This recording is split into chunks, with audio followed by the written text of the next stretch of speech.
Pemirsa, edan pengrauh rerainan Kajeng Kliwon nemonin anggara Kliwon Wuku Kulantir tanggal 4 Maret, miwah Buda Umanis Wuku Kulantir tanggal 5 Maret, ngawinang arga mekudang-kudang lakaran Banten nincap. Soroh bunga anggen metanding Banten, sekadi mitir, pacah, cempaka, keuningan nincap.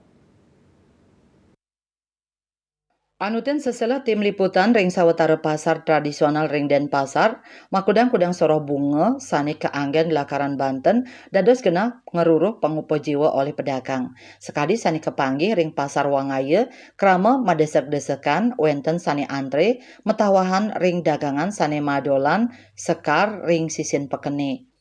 Sili tunggilnya nih harga bunga pacah kauningin kantos sasur tali rupiah kilo.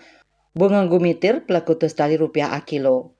Bunga cempaka siu mangatus kantos kali tali abuah raris cempaka sani putih mepengarga siu 500 sani cendana utawi kuning mepengarga kali tali rupiah. Sili tunggil pembeli Sri Astini Mausang kuentenan sekar inucap anggen lakaran Banten inggian ring rahina angkara kasih wiadin Buda Manis Kulantir. Mawinan penghargaan nyani ageng akeh krama istri sani nenten numbas. Tios bunga kuentenan arga canang sari taler kauningin nincap. Selai canang kaadol selai tali rupiah, mangkin nincap dados sasur tali rupiah.